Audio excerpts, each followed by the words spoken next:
again, just to make sure that we are all kind of sharing the same vision and understanding what we're developing a plan for together. And then, in case helpful, because I noticed in our last meeting, we were having a higher level discussion about what success could look like for our recommendation, that it might be helpful for me to take some time to do a little bit of mapping of the existing childcare related initiatives in the 3 institutions that are listed in the recommendation that we inherited, which are the UNC system, the North Carolina Community College system, and K-12 institutions. So I've pulled together some of that.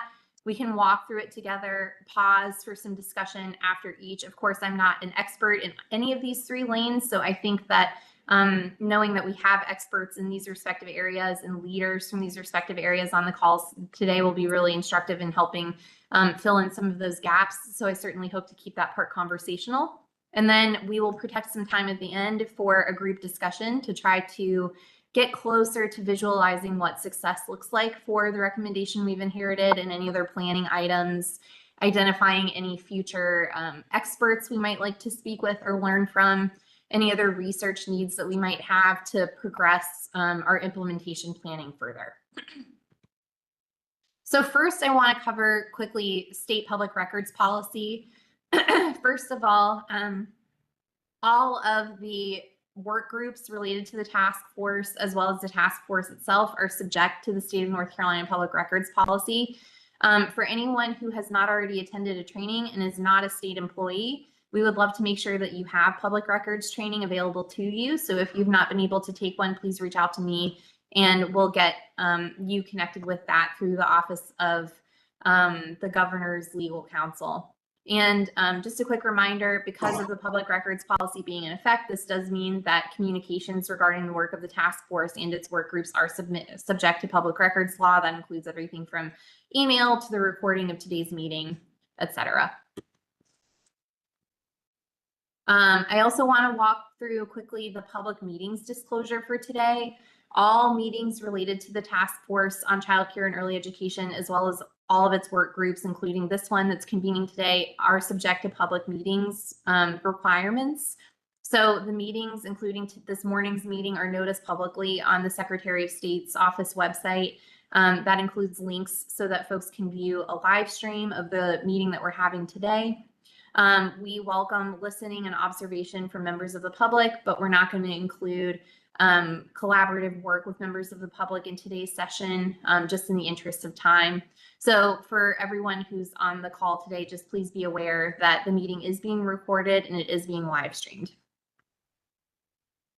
Now I'm meant to read the conflict of interest policy because, again, this task force is a body that is subject to the State Government Ethics Act, as is all of its work groups. So in accordance with the State Government Ethics Act, it is the duty of every committee member to avoid both conflicts of interest and the appearance of conflicts of interest. If any committee member has any known conflict of interest or is aware of facts that might create the appearance of such conflict with respect to any matters coming before the committee today, please identify the conflict or the facts that may create the appearance of a conflict to ensure that any inappropriate participation in that matter may be avoided. If at any time any new matter raises a conflict during the meeting, please be sure to identify it at that time. And with that, I'll take a pause really quickly and let anyone air any potential conflicts if you have any.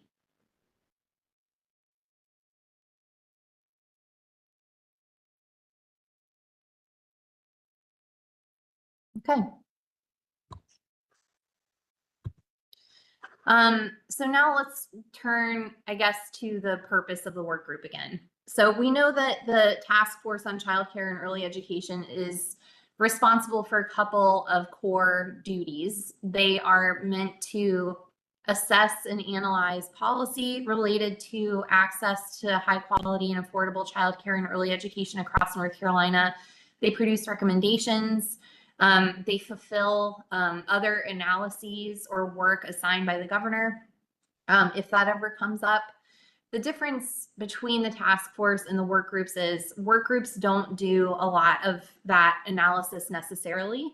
The work groups are meant to instead inherit recommendations from the broader task force and engage in implementing planning recommendations for those ideas that we've inherited. So we're really instead meant to drill down on the one recommendation that we've inherited from the task force that fits in our sort of public sector workforce issue area, and focus more deeply on what the recommendation should look like if it's successful, how we could go about achieving it, who should be at the table and making that progress possible, what resources we might need to depend on, research that we need to leverage, you name it, about really making sure that we're getting more closely acquainted with what that recommendation is and how to bring it to fruition. And then the duties of the work group. First of all, we want to make sure that we're continuing to follow the same guiding principles that the task force follows. So that would be making sure that we're pursuing continuous progress, not necessarily waiting for convenings to forge ahead, making sure that we're staying in touch regularly. And if there's an update or an opportunity to advance things, then we can take it as soon as it's available. Making sure that we're really using solutions-based approaches, not getting so bogged down in the deltas or deficits, and also making sure that we're evaluating both public and private solutions whenever possible. We're meant to advance our implementation plans at all of our regularly held meetings. That would include this one. We're also responsible for providing progress updates for future task force reports. And really quickly, I will say, we have another report due, similar to the one that we published in June, coming up due at the end of December 2025. So a few months down the road, we will be turning another one in. In the interim, we're also going to be sharing quick progress updates to the broader task force when we convene again. We have 2 more task force meetings between now and the end of the year. That's going to be October 6th, and then another one on December 1st. So really making sure that we're clear about what we're achieving here with everyone else we're collaborating with on the task force.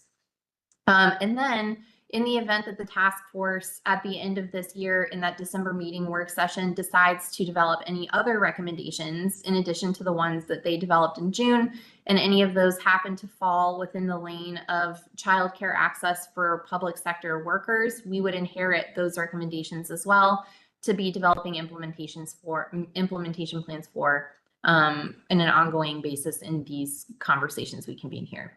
Does anybody have any questions about that? Okay.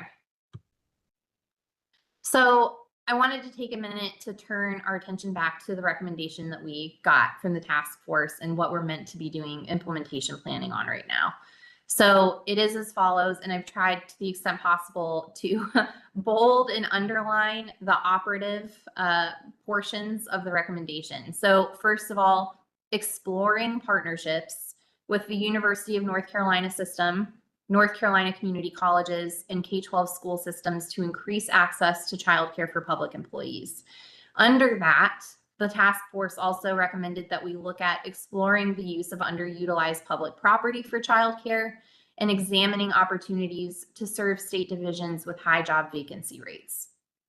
So I think whenever we were convening in the meeting in August, we made a little bit of headway in sort of thinking out loud about what different opportunities might exist within one or more of the different partners or organizations listed in the recommendation. We thought a little bit about, in looser terms, what success for this type of recommendation might look like.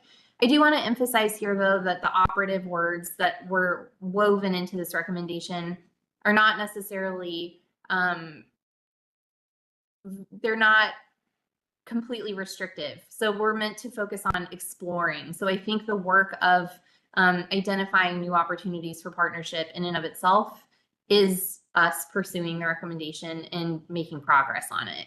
Does anyone have any other thoughts that they'd like to share about how they're visualizing success for the recommendation before we move forward? Is there anything you've been thinking about or that has come to mind since we last got together in August? Any research that's crossed your desk, any opportune conversations with partners in this area that made you think of an opportunity that we could pursue here that I can record for us today?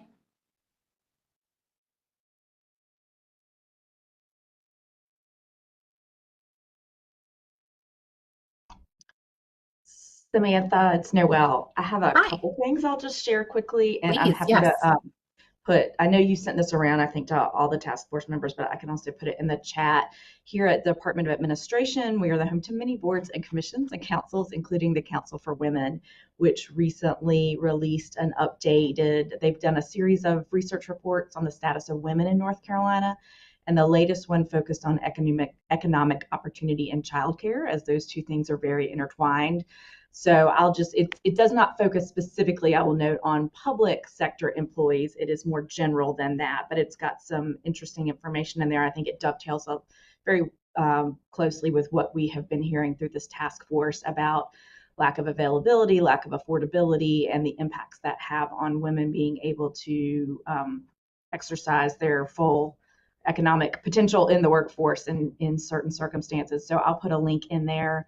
The other thing I will share, also under the DOA umbrella on underutilized public property, our office, along with the governor's office, has been having some conversations about in the downtown Raleigh complex, some underutilized space, some conversations with some private childcare providers about whether any of those spaces could be potentially utilized for childcare. I will just share one of the things we've learned is that a lot of the private childcare operators, and these tend to be, I think, more in the private for-profit space, so it may be a little bit different, but seem to be more interested in developing childcare when they own the property versus coming in and utilizing existing public space that might need a lot of upfitting. As you can imagine, a lot of the office space that we have around here was not constructed originally for with childcare in mind at all. So as we looked into what it would take to upfit it, the projected costs have been pretty steep, and it seems like it's been a little bit of a wake up call for us anyway, on what we've heard from the private childcare providers in that respect. We're not giving up on that as a possibility, but just wanted to share that for the good of the group, as far as what we've been hearing. And I'll get that link and put it in the chat to the research report. Thank you. Thank you so much. Yes, I think that's really helpful context. And the Status of Women report was very insightful and thoughtful and added a lot of color to the challenge that we're seeing with childcare access, especially in this lane. And Noelle, I'm looking forward to coming back to you and Amar in the not so distant future to learn a little bit more about different divisions that are experiencing, I don't know, vacancy rates through OSHR and any other concepts or insights you would be willing to share with us to that effect. I would say quickly on the underutilized public property note, for the good of the group, I had a really great conversation with someone who works on the policy team for the governor of the state of Washington last week. They have a project that I learned about through a technical assistance memo from the National Governors Association that does offer on-site or near-site childcare access to public employees in state government near the complex in Olympia, which is Washington's capital. And they did it by utilizing a property that had not been used previously. And the way they made it work was developing, it sounds like an RFI or an RFI process that sort of opened up to a number of different applicants or respondents, and simply they kind of clarified, we have this property, we have this location that's going to be central for a lot of our workforce, people who are coming into the state government complex for work each day. It's really important for us that we have it located near this location for the sake of ease and for making it a worthwhile investment for our particular workforce. So we would want to locate it here. And all applicants or folks who replied to the RFI were basically asked to develop a plan that would involve the upfit as well as ongoing operation, hiring, and management and care delivery at the site. And I think the winning bidder was KinderCare. So now they have a near-site childcare option that's on their state government complex. And she's going to look a little bit more deeply into some of the specific questions that I had and share some more information with us in the coming days that I'll make sure to disseminate here. Does anybody else have any other kind of thoughts or visualizations or insights about the recommendation? I don't have any thoughts or insights, but Sam, were you able to track down any other data that we should just have in the back of our head for today's conversation coming from the last? Yeah, thank you for asking that. I'm going to walk through a couple of things that are going to get a little wonky here in a minute, and I'm going to depend heavily on, I see Ashton Clemens is on from the UNC system, and Dan, and also Dr. Alvera, whenever I get into it a little bit. But I think what I needed to do as I was thinking about it was imagine what's already here so that I understand sort of the statewide impact of each of the organizations that we're being asked to consider strategic partnerships with, and then sort of work with you all to figure out what else is missing from there.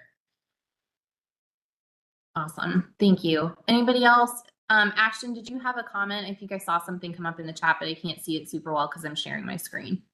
Yes, and I'm just getting to my office after traffic, so I'll be on screen in just a minute. But That's fine. My comment was like, I think over the past several years, I've heard of either philanthropic or state dollars in a grant-like program for those one-time upfit costs. So Oh, I think it's worth, I think the philanthropic or state dollars one time are way easier to get, as we all know. And thinking about upfit cost as a starting point for that, I think is a good or could be a good partnership, because they're one-time dollars that create access, but neither the foundation or the state is then roped into the funding of it. So I just think that could be a potential as we think about solutions. absolutely. Thank you. Okay. Everyone ready to dive into the research portion of our conversation today? I warn you all, it could get a little dense, so feel free to stop me anytime. I certainly hope to keep this conversational. And I'll make sure I've included some pauses at the end of each kind of deep dive into each of the 3 partners that we've identified in the recommendation here, so that we can have some of that conversation and plug in the many gaps that I'm sure are in my research for today. So here we go. I'm going to start with a little bit of a look at childcare in access and all of the different partners that I mentioned. So the UNC system, community college system, and K-12 settings. This is going to include, first of all, a snapshot of the footprint of each of these institutions. Then I'm going to take you all through what I was able to find in terms of existing childcare access options for workers at each of these institutions, as well as, parents of students, staff, etc. And then any other interesting innovations that I think would be worthwhile for this group to be considering. So first of all, we can start with the UNC system footprint. There are 17 institutions here, 16 colleges and 1 high school, which is the North Carolina School of Science and Math. That's got 2 campuses. One is in Durham County. The other one is out near me in Burke County. There are over 167,000 undergraduate students enrolled, more than 37,000 graduate students enrolled.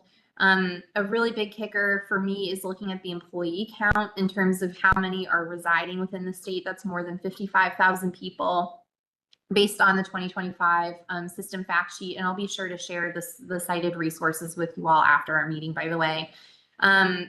A really interesting point of note is that we've got more than 20,000 military affiliated students enrolled in UNC system institutions.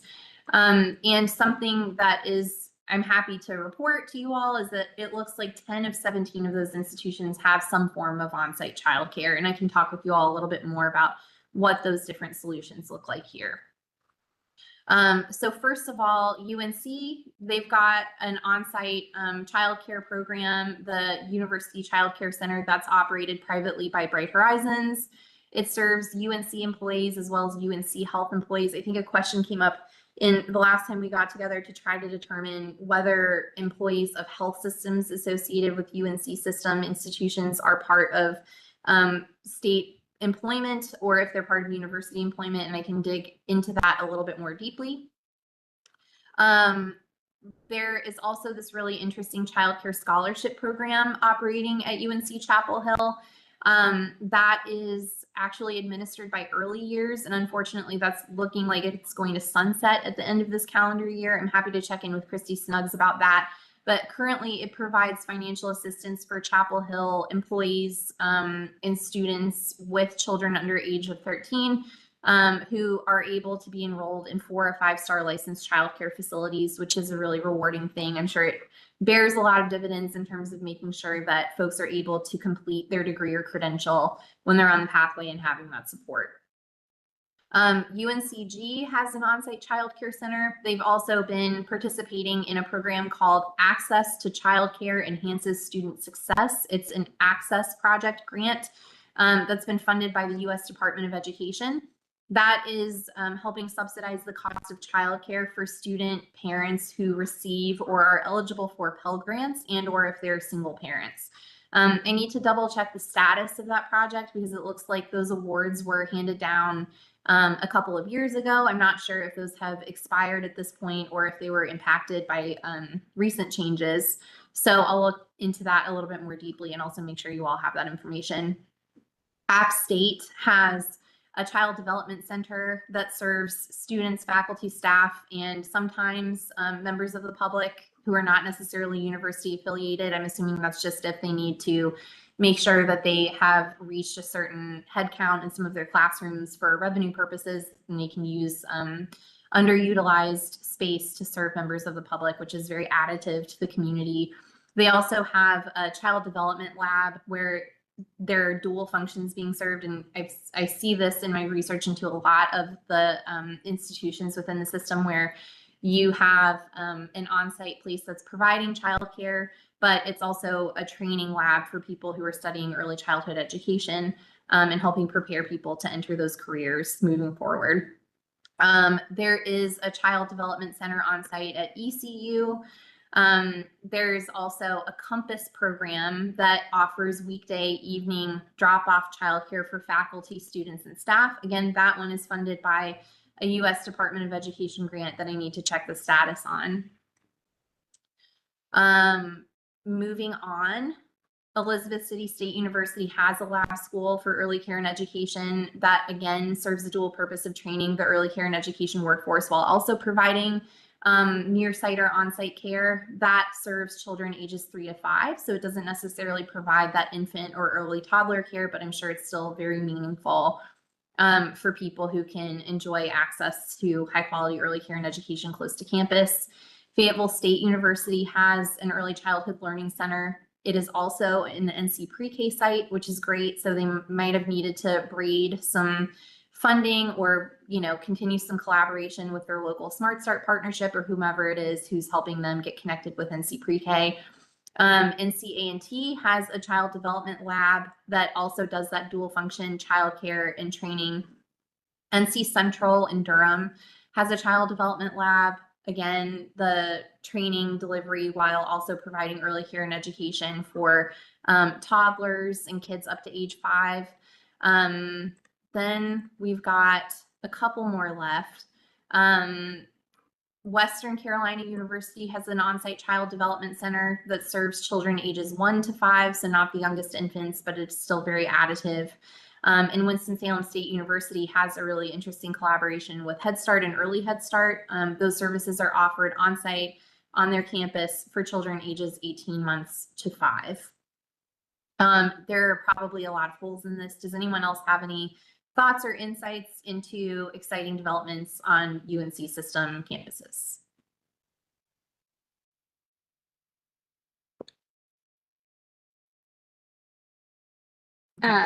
Sam, Okay. I would say the next step would be to see if there's any impact data from some of those scholarship and grant programs. Yeah. Especially the ones that are sunsetting. I'm always curious about why they weren't extended if it wasn't a federal grant situation. Thank you.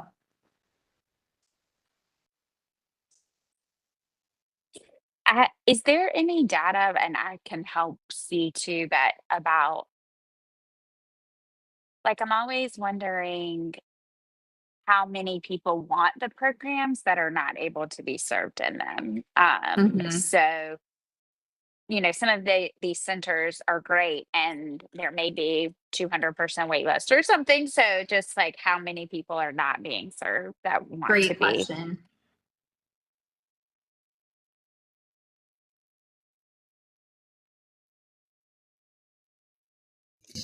Yeah, this is Teresa. I'm glad you raised that. That was one of the questions that I was going to uplift when thinking about state employees. And I understand about, I think I mentioned it in our first meeting. I understand sometimes we get survey fatigue, but I know that DHHS does send out a survey about their employees and their needs and their satisfaction with their job. If there's a way that we can ask this question, I don't remember. It's only been a year since I've been there, but I don't remember if there was an actual I don't think there was an actual question about childcare needs, but if that could be added to or sent separate from, so we kind of know what Mhm.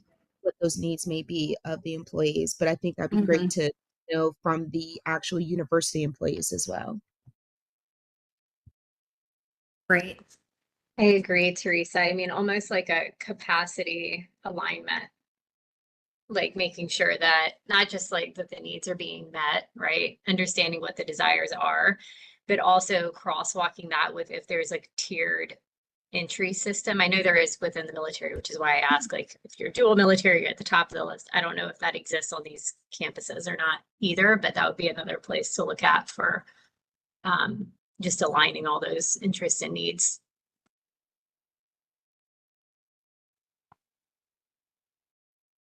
Thank you all. Another thing I wanted to flag, I noticed that the RFA has gone out from DCDEE regarding childcare academies. And I noticed that those are the RFAs specific to institutions within the UNC system and also the North Carolina Community College system. The PDG, the Preschool Development Grant, is going to be funding these and supporting them. The grants are going to be a maximum of $50,000 available, $50,000 each available for up to 10 of these institutions to administer the 2 to 3 week long childcare academies that I think we have had Valerie Wallace from Wayne Partnership for Children present to the task force about previously, to make sure that we're rapidly training and expanding the early care and education workforce. So it seems like that's something that the UNC system is working on pursuing, as is the community college system. And open floor, if anyone knows or has any insight into, first of all, if any of the campuses need additional support to prepare responses to the RFA, or if you're aware of any institutions that might be interested in applying for it. Dr. Alvera, any insight there? So from the community college side, I've had several community colleges reach out to me to ask about the RFA, and they are supposed to be attending an information session that DCDE has scheduled. Mm-hmm. And these childcare academies are, the hope is that we can draw people that are not in the field already, and that they can receive the training that they need to begin work in a classroom. And depending on how the childcare academies are structured will determine whether or not they can pursue their credential, the early childhood credential, or not. So the hope is that we can have people trained rather quickly so that they can get their foot in the door and begin. I will tell you that I had a conversation with a community college last week. She was asking me, and they have on-site childcare, and it's very hard for them to keep it staffed. And so they try really hard not to have to close down a classroom because they do not have staffing issues. But she said when 4 people can't come to work on the same day, sometimes it results in having to close down a classroom. She said they've been very creative and not had to do that since last summer, but it becomes a struggle when it's hard to call parents and say, I'm sorry, but your child care is not available today. And often they do not have a heads up to give them warning. And then, how do you get to work that day? So it is an issue in our state. That's an interesting idea. Does anyone here know if any of the institutions listed have ever provided any kind of Plan B backup support?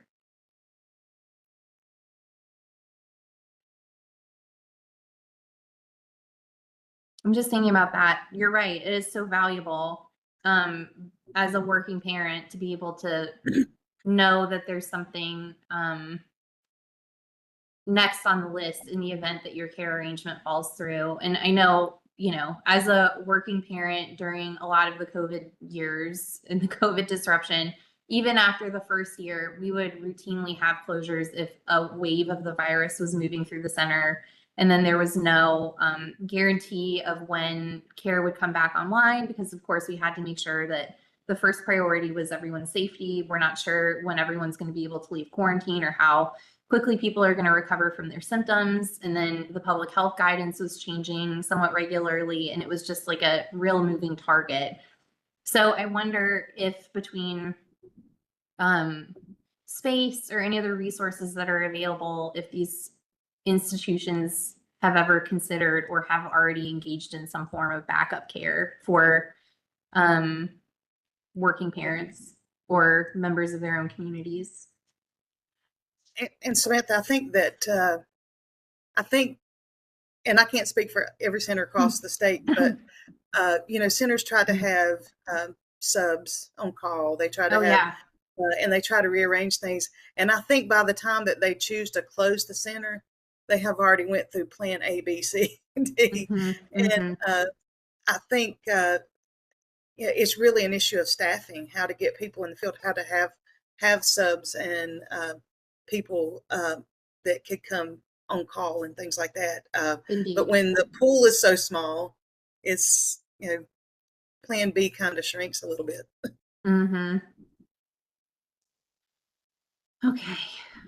Any other, let me see. I think I have a wrap up slide here. Yeah. So the review on the UNC system opportunities and strengths. So we've got 10 out of 17 institutions that probably have some form of on-site childcare. At least 6 are housing those early childhood learning labs.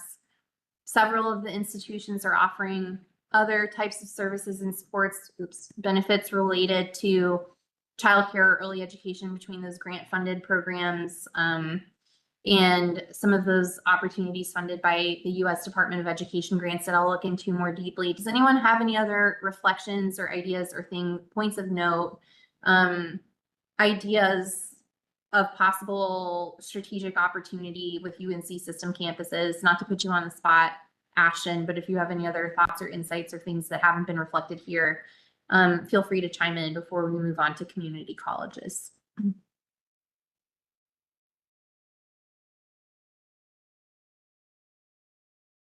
I think it's comprehensive, and I don't know of major things that you're missing. Okay, great. Thank you. Okay. All right. Community college system. So we've got 58 institutions, nearly 600,000 students enrolled across the state. Nearly 60,000 of those are high school students who are dual enrolled, and roughly 30,000 employees. I sourced that, by the way, Dr. Alvera, from a deck from a presentation that was delivered to the legislature a year or two ago. So that might be out of date. I wasn't sure how resilient that number really is. So I'll let you guide me on that. Is that still about right? I have not looked up how many employees that we have, but we can definitely get the correct data. Okay, great. Thank you.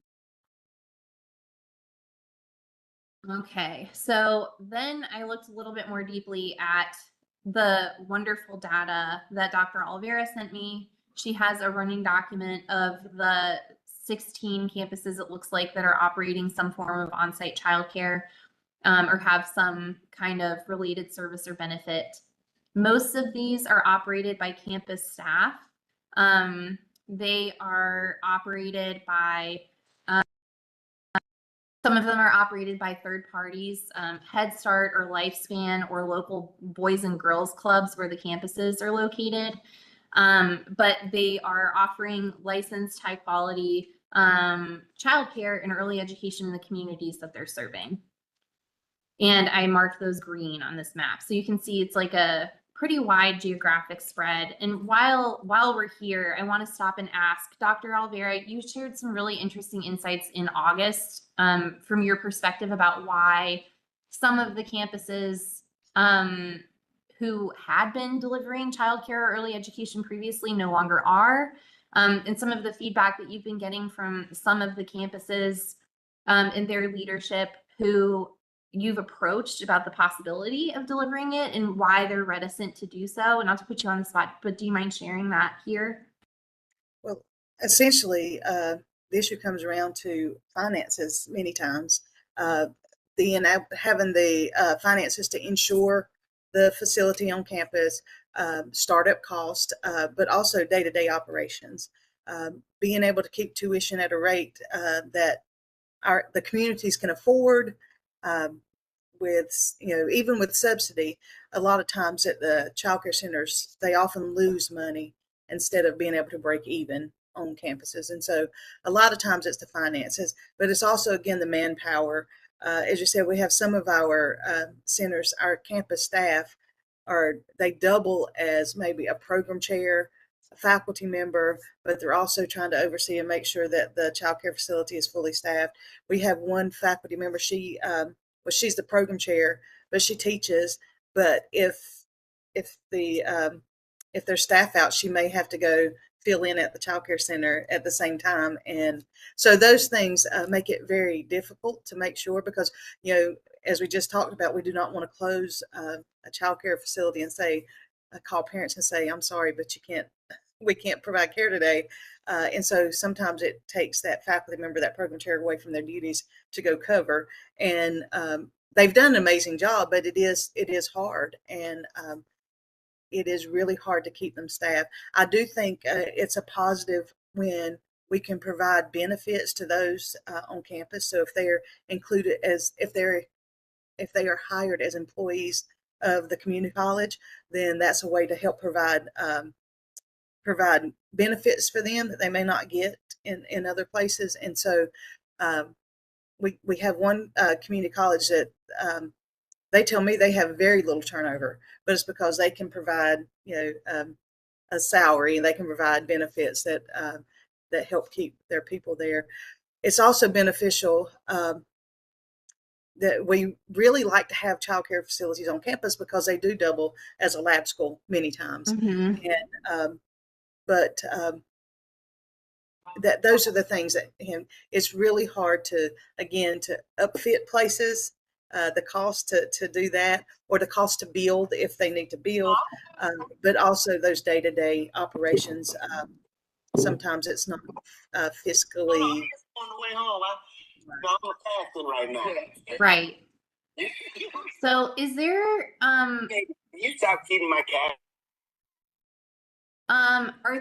do you have any sense, Dr. Alvera, of maybe opportunities to look more deeply into some of those barriers that you mentioned? Like, I would love to, I know I've heard Senator Bergen ask a couple of times about insurance and ways we can make that adjust. And I also remember you saying in August, you had, I think you said someone at one of the campuses you were talking to, they were comfortable with the costs associated with on-campus athletics insurance-wise, but the concerns with the insurance costs associated with childcare were still a big delta for them. So do you think that that would be something that this body could look into a little bit more deeply, like if there's a way to address that? And also any of the other concerns that you mentioned, anything that we might be able to do here or include in our research as opportunities to at least lower the barriers for service delivery for some campuses to make it a little bit more simple for them to maintain the service they're providing, if not enter it to begin with? I really do think we should do some investigation, exploring into those actual costs. Okay. When, we actually had someone that went and looked and asked and said it would actually cost the college more to insure their ball team than it would to insure a childcare facility that served 200 children. And so that's where that comment came from. I do think that it would be really wonderful if we explored the actual operations of these campuses. For example, those campuses that do partner with a third party, how do those finances blended? How the operations of the child care facility versus those that have their own facilities that are really living by tuition. Just surviving by tuition only. I think it would be interesting to really put together actually a manual that says, if you'd like to open a child care facility, this is what it looks like if you partner with someone. This is what it looks like if you want to be the sole operator. And so those are things I think that would be very helpful to kind of demystify some of those barriers. Because it may be that we can help illustrate that some of the perceived barriers they're not barriers at all, or they're not as huge as some people think. Absolutely. Thank you. Okay. And one other thing I wanted to talk about related to the community college system while we're here is this North Carolina Child Care Grant Program. I had been in my role for the whole first year without knowing that this was part of the sort of suite of services and supports that the state gets involved in to try to encourage childcare access. But it's my understanding that this began in 1993, and it's something that the General Assembly regularly appropriates to the community college system budget through general funds. Someone correct me if I'm wrong about that. I've just been doing some very rapid learning on that on my own. But it's my understanding that it's need-based aid for community college students.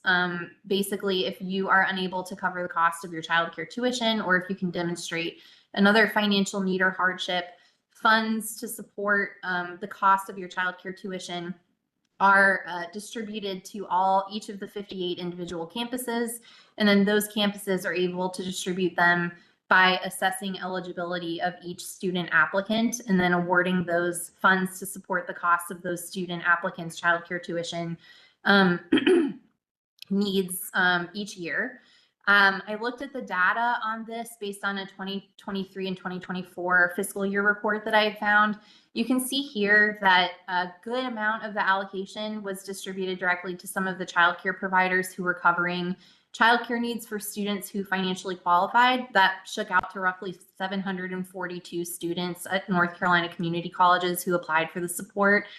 17 of the 58 colleges fully expended all of the funds that were allocated to them for that fiscal year. So you can see there are some campuses that are seemingly getting great uptake on these opportunities. Students are aware that that's there for them. Maybe they're doing something a little bit different to make it clear to students that those resources are available.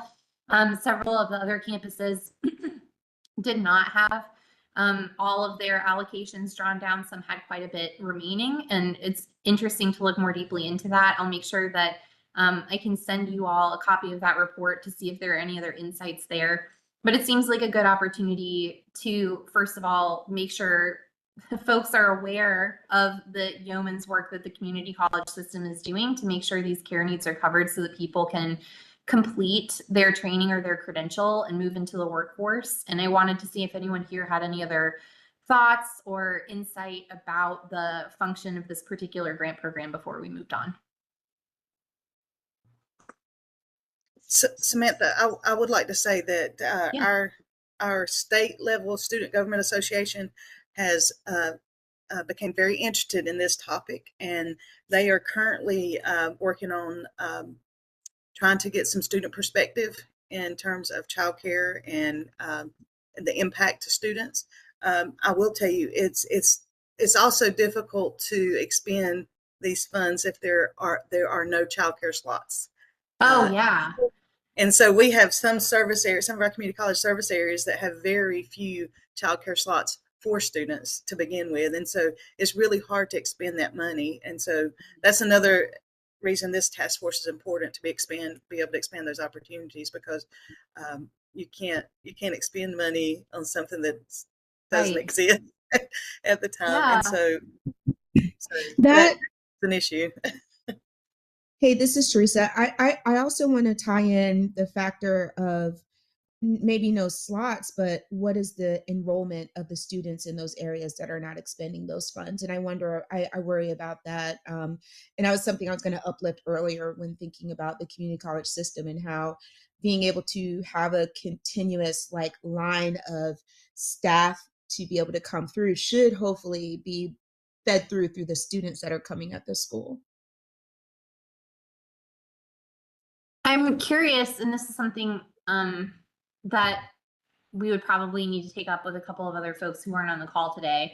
But I'm curious if anyone has approached budget writers, policymakers about the possibility of adding different uses to this bucket of funds. Like if it's possible, if we're seeing difficulty in some communities getting them spent because there just is not adequate childcare capacity in those communities, and or if not enough students are financially qualifying or whatever the barrier might be, especially if it's capacity driven, maybe the opportunity for campuses that to use a certain percentage of their allocation to support projects that develop additional childcare capacity on their campuses, something like that. Does anyone know if that's come up in the past?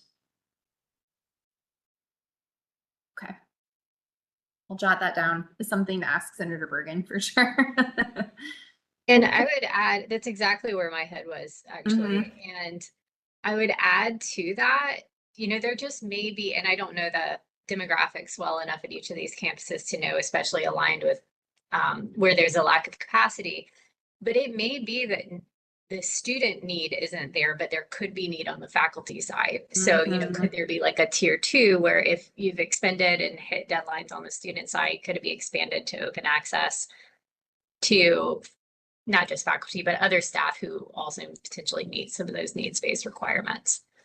Can I ask a question too? How does this program define child care providers? Is this only center-based care, or is it also applicable to home-based care solutions? Now, my understanding, and I'm not the expert on how this, we have Sure. spend this, but from my understanding, it can also be used for, I can't think of the term. It's when you have a relative caregiver. So if you have someone in your family that could take care of your child, that it can also be used for that as well. Thank you. Awesome. Thank you all. I feel like I've got a couple ideas bouncing around now. Okay, so quick review on the community college system with some reflection time protected here. So we've got 16 of the 58 with some form of childcare services on site. And we've got this community college childcare grant program covering some childcare costs at all 58 community colleges to varying degrees of drawdown. Any other reflections here before we move on to K-12? Any other ideas coming up about opportunities to flex or expand or improve impact of the things we've already heard about here, or areas that we haven't covered at all before we move on? I just wanted to flag one. Flag one number. So I did a rough back of the envelope math on the cost per student. It's it's just over $3,000 per student for that grant program. And so I know on the military side, we see that as a barrier in and of itself sometimes, is that isn't enough. It doesn't bring it down enough to be able to get people in. So you may be actually seeing low utilization because the subsidy isn't high enough. So that may be something to look into, because I do find it really sad that only 17 campuses fully expended their utilization. I think that's a thread you really got to pull to figure out like what is going on there. But I just wanted to flag that number in and of itself. Thank you. I also think that when it's a reimbursement system, often students do not have the money to put up front to pay for their child care, so then they can be reimbursed. And so I do think that that can be a barrier for students as well. Thank you.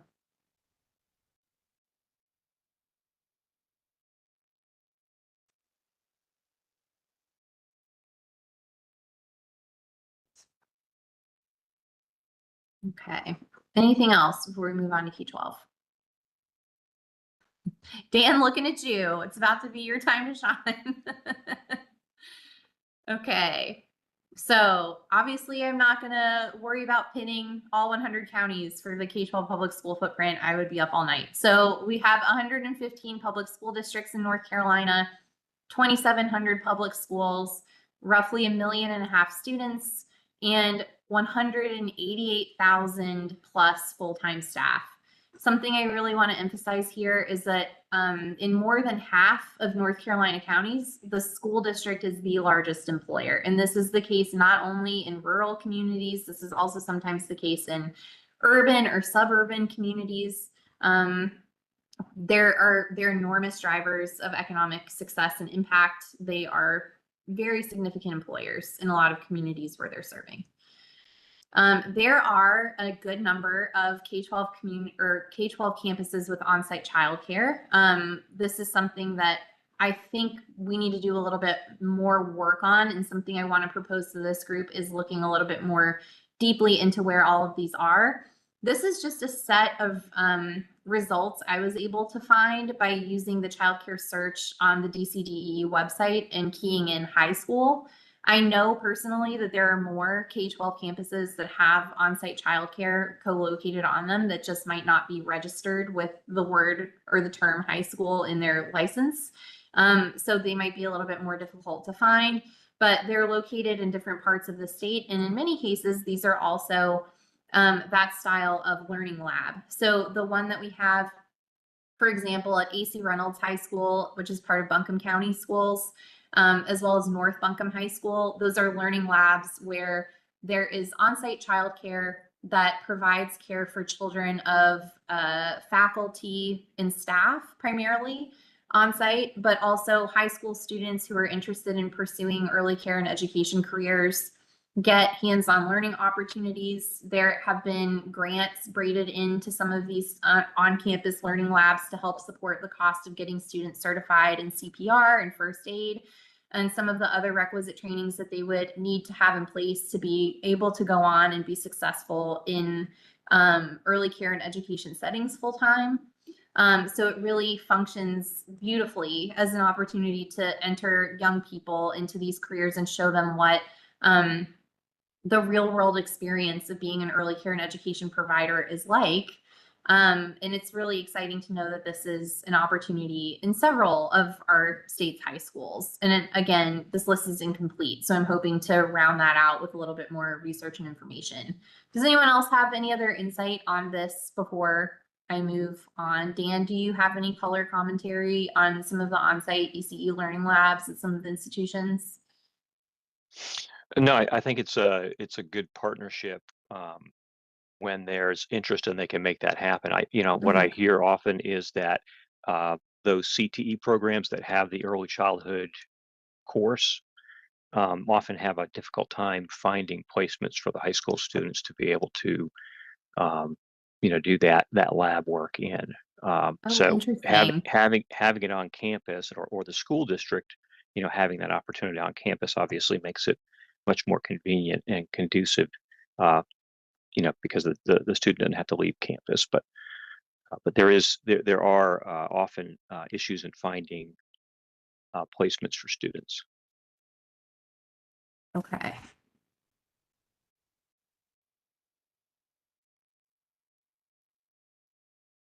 You know why? So part of it is, so from what I heard, sometimes it's just finding, like a private childcare provider that is willing to take on or have high school students come and be in their center. And,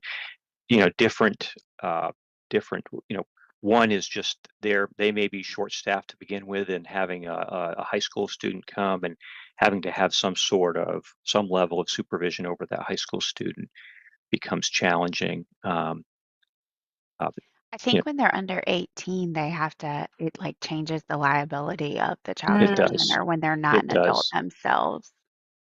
Yes. Yeah.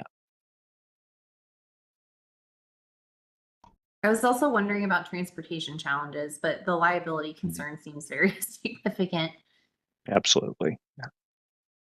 Samantha, I'll just share a personal anecdote. This is not a new model. In 1979, I went to a pre-K program that was at Athens Drive High School in Raleigh that was set up this way.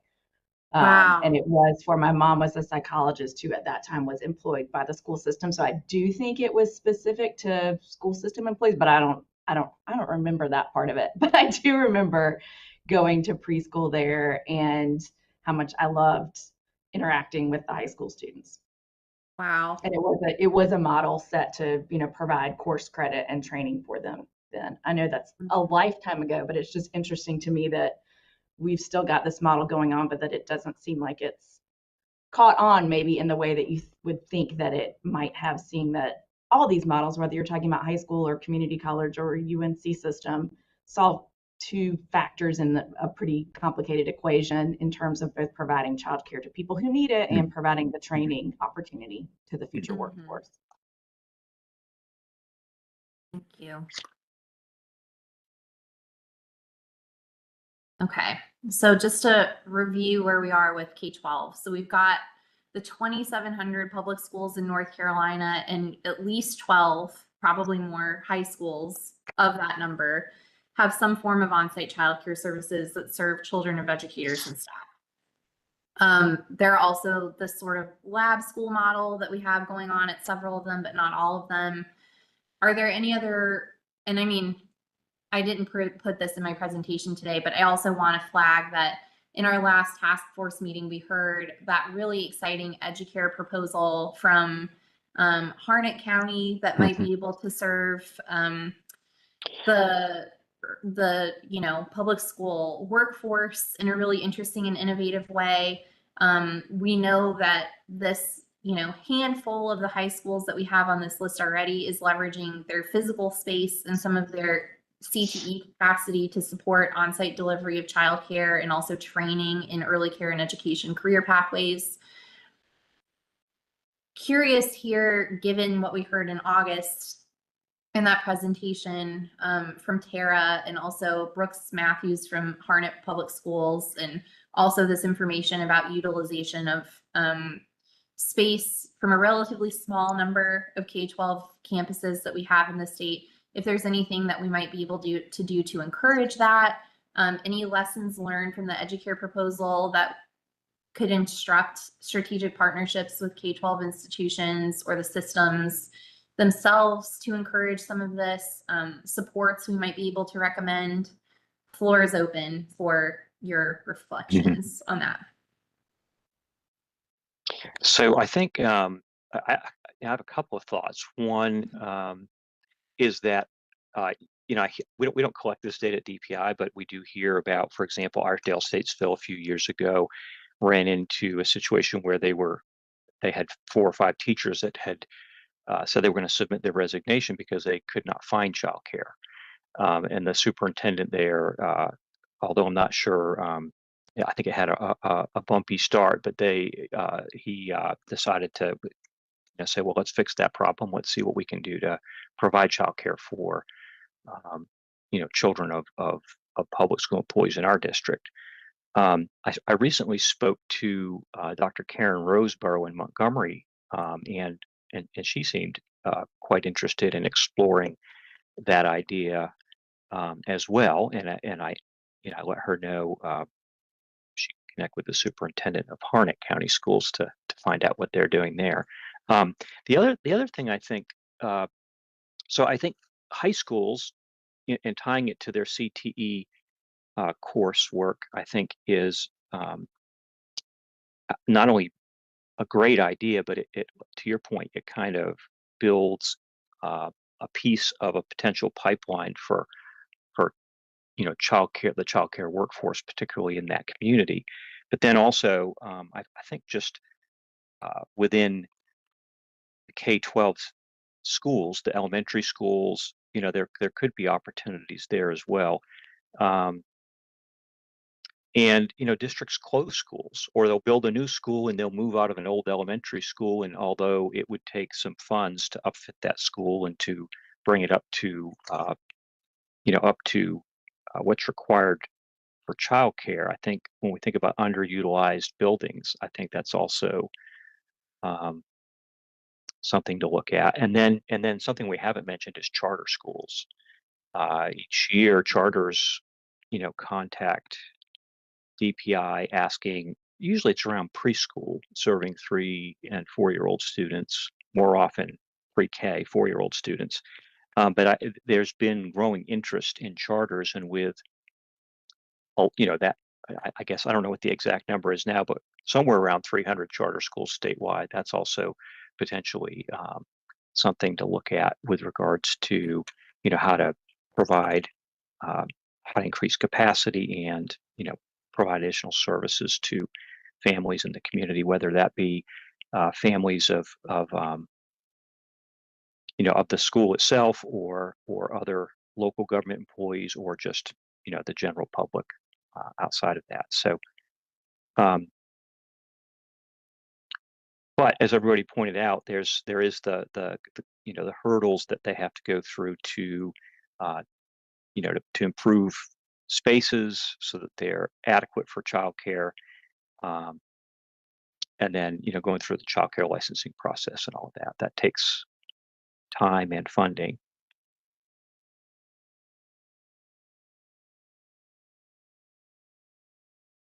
Thank you, Dan. That's great insight. Smith, Anybody else? Okay. Yes, ma'am. So I know that many of our high schools that do not have the high school CTE do have the Career and College Promise pathway. 56, the last I looked, 56 of our 58 community colleges had CCP pathways for early childhood. So, Wow. which means it would be a great partnership for, because, we have, we serve all 100 counties. So in those areas, if the public school and the community college could partner, expand childcare facilities would be great, because there can be a pathway in everywhere. And then in the areas where the universities are, it could be a 3-way partnership in that area. To me, I think that's something worth exploring, because if you think about the educational trajectory for early childhood students, they can start in high school with a CTE course or CCP course. They can complete a certificate in high school, go to the community college, and then we have the articulation grant to the university. So it makes sense that in the areas where it's possible for them to collaborate for this, because it could serve as a lab school for all 3 systems. I think it's something to think about. That's great. I was going to say, is there a way to learn from the 12 or whatever number it is that are effectively doing them, like how they're making some of the things that seem like barriers at other high schools work? Almost putting together like a how-to or a checklist or whatever based on the ones that are working or happening.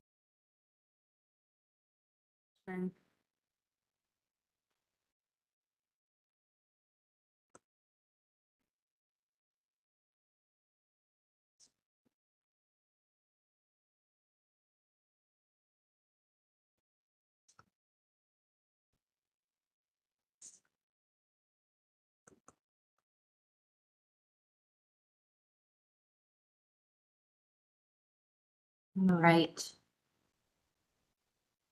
Now we've got a little more than 20 minutes left, and I wanted to make sure that I protected some time. We're already kind of engaging in it, but to return to the look at the recommendation that we've been working on and that we're tasked with covering. And in light of the very high level landscape of the 3 institutions, the UNC system, the community college system, and K-12. What we've just looked at, and these ideas about utilization of public space, and to touch on a little bit about departments that might have higher job vacancy rates. I know we haven't really gotten to that today, but is anything coming up for us in terms of what success could look like for this particular recommendation? Strategic partnerships that we could leverage. I've heard a lot of really great ideas already today that I'm going to make sure that I reflect in notes to you all here pretty soon. What outcomes would look like, at a very high level and a very ambitious level if this were successful and we could increase these strategic partnerships with and maybe even between these three sets of institutions. And then other resources and research or experts we could consult. I just heard a really great idea. Thank you, Ashton, about looking more deeply into what's working well among the high school campuses that are delivering on-site early care and education. I think we could do the same thing, Dr. Alvera, with the campuses in the community college system, and not necessarily asking them to explain to us just in terms of success, but also getting some very clear instruction on what are the most significant barriers you're facing to being able to deliver this, what's been standing in your way. For those who have been considering it, what is getting in their way of feeling confident developing that service on site? Anything else like this that's coming up for all of you in light of all of the information we've reviewed today? Hey, I would say for me, one of those, what success could look like is actually establishing a pathway for these programs to be able to implement active childcare programs in their programs, but also that we have done our due diligence to identify what those barriers are and to find different ways that they can be overcome. Samantha, to build on that a little more specifically, what about a grant program for startup costs? Mm-hmm. Mm-hmm. And you could have some pilot programs, around the state. I think you could overlay that with the element of this that talks about state divisions with high job vacancy rates. I mean, I think we could do some overlaying of where these programs already exist and where we have facilities that have really high vacancy rates.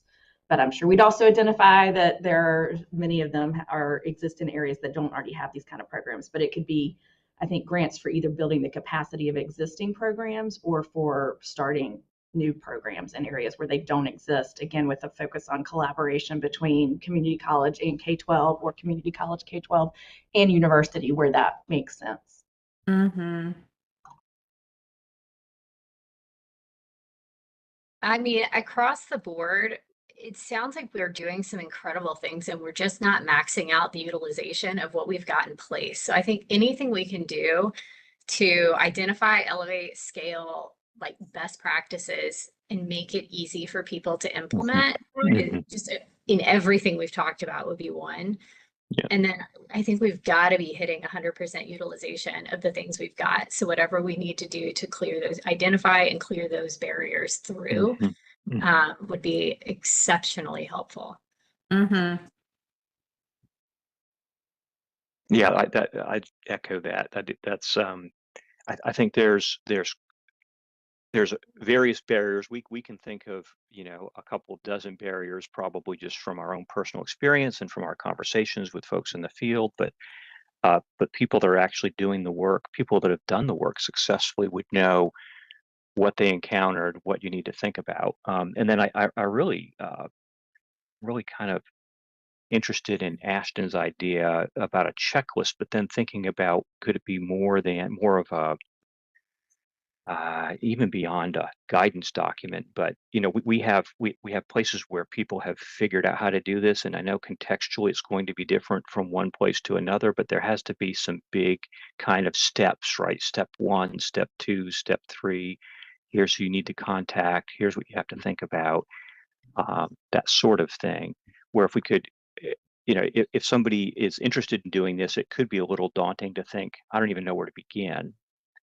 But if we could have some sort of way to kind of walk them through that process and help them to see what the steps are, there may be more willingness to go down that path or at least explore it. And then, that also kind of captures or could capture lessons learned from other folks to make that pathway a little smoother for folks that want to do that. And maybe partnering programs that are starting up with existing programs in a sort of mentor-mentee relationship could take that a step further. Yeah. Samantha, that sounds like you are doing this, but is there a survey? And I guess what would it look like of what available spaces there even are? That's a great question. So are you asking about capacity among the providers that we've talked about today that are on the different campuses and that kind of a thing? No, I think I'm thinking like, so this first one, explore use of underutilized public property for Oh, childcare. yes. Like, how do we know where that is and like matching that to the needs? Some kind of. Great question. Noelle, do you have any feedback on that one? I could attempt it myself, but I feel like I would rather defer to your expertise. Sure. I mean, DOA has that information for buildings that we manage. I think the which tend to be, the core state government complex buildings. I think the challenge is we're talking here pretty broadly about state-owned property. We're here talking about community college and UNC system and K through 12 schools, which is a much bigger universe than what we here at DOA manage. Yeah. So I think part of the challenge is, gathering some information from some of those partners. I think you could expand it further, as we've heard from some of the presentations that we've had at our task force meetings, also to look at local government facilities. I know we had, church facilities mentioned. There are other certainly, community organizations that might have space. I'm thinking here, as broadly as like public libraries or the town of Blowing Rock example where they took a building they had. So I think there are different ways to approach this. I think one way that maybe we could be helpful is saying, what do we want our starting universe to be? And then I think we'd have to do some outreach to try to gather good information. I mean, I think it's hard to just know, I think my recommendation would be we start with sort of state-owned and managed facilities, which DOA would have part of that, and then through K through 12, through community college, through UNC system, since that's sort of the partners we're talking about here today, start with that as a universe. And then certainly if you have a particular program in a particular area where there's a desire to do something around this, but maybe they don't have the space or the capacity of the space that they do have is an issue, they could start looking at other local partners, whether there's a local government or philanthropic nonprofit sector or whatever it might be. Does that help answer that question? I feel like that was a pretty rambling response, so sorry. Yeah, I mean, I think, yes, it answers it for the buildings that you have. I think thinking about, I mean, the intent of this goal, I think, is the UNC system, within the education systems. And so I don't know, but I would say an action step is us trying to figure out what opportunities there are building wise in those three spaces.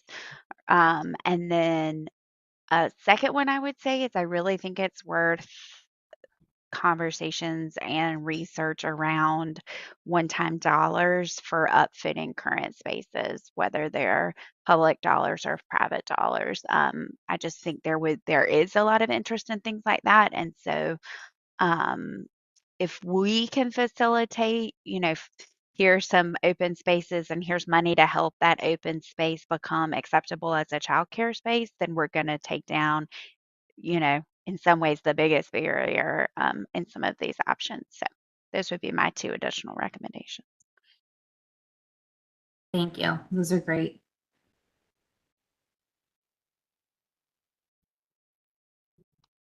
The only other thing I wanted to add is that there might be this existing already, and if so, ignore it. But if there are places where decision makers around these issues are regularly convening, pulling this topic into those conversations. So like, do superintendents even know anything about the childcare needs in their, respective districts? And even if they did, are they even aware of the conversation we're having today and some of the innovative things that others are doing? That might just be another easy way to start planting seeds for other people to use their creative imaginations in their own spaces. Thank you. Yeah, and to that end, something that I've been kind of ruminating on with this recommendation in general is that the language is pretty clearly not restrictive only to state employees. We're talking about public employees of all stripes. And I know that our state is full of military installations. We have a high proportion of federal employees. We have many, many, many local governments all over the state. Does anyone have any thoughts on the ways that some of the ideas that have come up today could bend or flex to make sure that we are making sure that the newly created opportunities we're trying to furnish with them are supporting public workers writ large and not just state employees and not just folks in local community? Does anyone have any thought about that?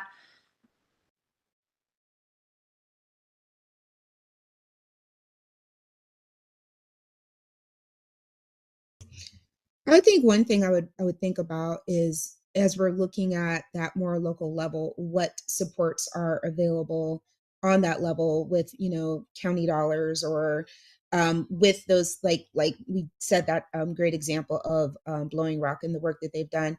Are there opportunities that they just need some extra support and extra to uplift these types of programs themselves? I would wonder about that. I think we've made some decent strides to support the military communities. We do have, like, My Military Child Care, in the community, where they can use those dollars to go to, and I probably butchered it, but that's okay. But they can use those dollars to go to childcare programs out off of post. But also with the new law that Governor Stein just signed in about the family checker homes, I'd really be interested to see how that's going to work and how that uplifts to help support those communities. But again, I really think there's ways that we can delve in deeper into these local communities to see what supports they need, or maybe it's they never thought about it, that they could be part of the solution and how they could be part of those solutions. I'll bring more to our next conversation, because hopefully we should have some more data for Bragg in particular in that area. But I mean, my experience is that the communities are deeply aware of, like, defense communities know this is a need. And so I suspect they are trying to tap out and are facing all of the same challenges. That's at the national level. That's generally what happens. But all of these things would support also the military community. What I'd be more concerned about are things like National Guard deployments, where you've got families who are in locations who aren't used to them having to get up and go, but now they have an acute childcare need. And yes, we are required to have family care plans, but they don't always work. Turns out life happens. Maybe grandma's in the hospital and can't help, or is in Italy, who knows? But those kinds of emergency, like contingency planning, rapid response, National Guard drill weekend stuff, and the National Guard themselves are looking at how to deal with that. Those would be the communities I think that haven't thought about this more intentionally, and where there might be some area to work. Yeah, not tied to a major installation, definitely, like coastal things like that. And not to minimize childcare difficulties around military installations, I just think those communities are probably already, like, trying to think about it and would welcome anything that we've discussed today. Absolutely. On the local government side, I don't know if this is something that the League of Municipalities or Association of County Commissioners, if they have looked at formally, or if we might want to ask them, if they'd be willing to do some surveying of their members. How many have this, as a concern? I would assume that most of them do as employers, and on top of concerns they have about it, capacity for their community itself. But maybe that would be a source of getting a little bit more specific information, which ones may be focused on it the most, if we're looking for some others to partner with. Along those lines, I was thinking, like, this is pretty big, and I feel like trying to locate either places in our state to start with, that could be examples to then go out from there, would be helpful. So, like, are there local governments, whether it's counties or cities, that are interested in using some resources for childcare for their employees? And like, how do we learn that? Which the leagues are an option. And then how do we then pair that with, is there a UNC system or a community college? So like, I guess collecting where there is interest and then us coming up with 4 to 6 or whatever amount of places we're going to try to have some innovation and then learn from those and go out from there would be helpful. Like somehow we've got to get from the whole state and all the areas to like concrete steps forward. And I think that could help us like determining interest. I agree with you, Ashton. And even to piggyback, would even think of wondering what other resources that they're doing. So childcare, actually sponsoring childcare might not be an option that they've had, but they may be having other pieces that they're helping support their employees with childcare. Maybe it's a stipend or helping them connect to emergency care. I think just us even knowing what others are doing, and maybe there's a way we can help support them into moving deeper if needed, or building their capacity out. But knowing is half the battle.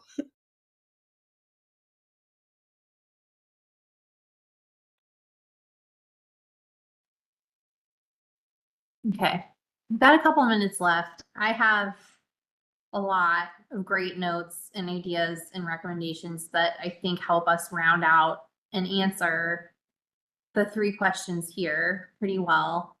I'm going to put them together in a document and send it to all of you after we wrap today.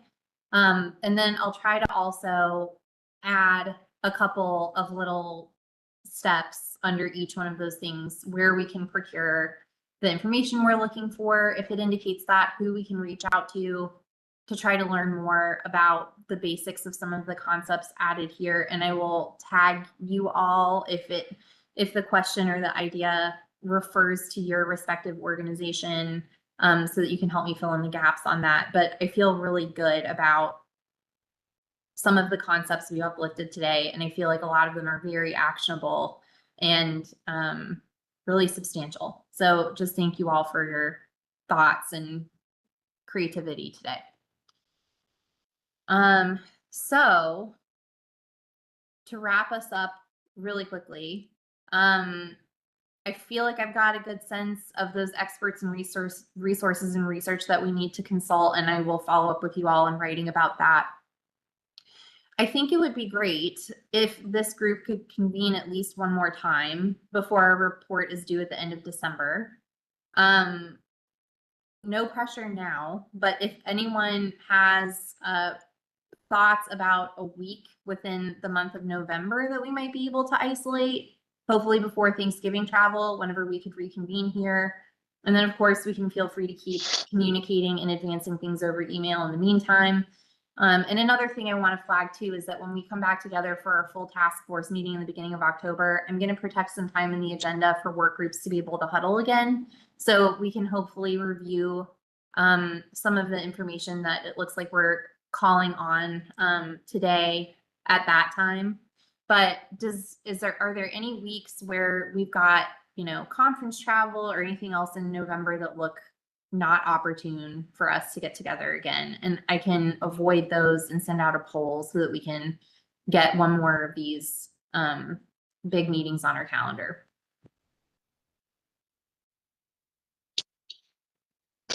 For me, the first week of November there's a state board retreat, so that's Okay. that's the 4th, the 5th, and the 6th, and then the second week it looks like the Wednesday through Thursday I've got a bit of availability there, but the Monday and Tuesday, obviously Tuesday's a holiday. But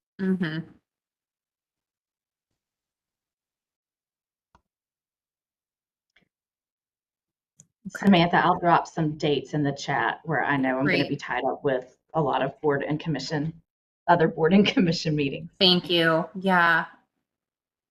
I'm sure a lot of people are going to be busy in November trying to get Mhm. A lot of things achieved before year's end. Great.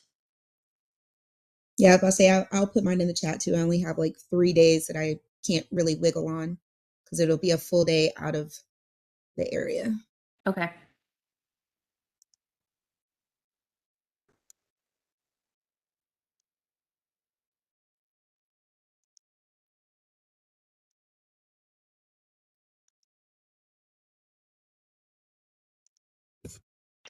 Okay. Fantastic. Anybody else have any final thoughts?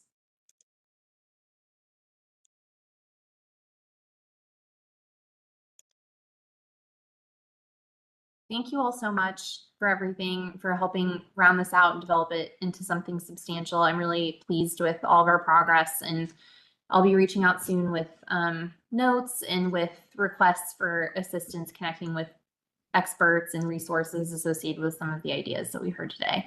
But in the meantime, please don't hesitate to reach out if there's anything I can do to be of help. And I will look forward to seeing you all on October 6th for our next task force meeting. Thank you. Thank Thanks, y'all. Samantha. Have a good one. Bye, everybody. Bye.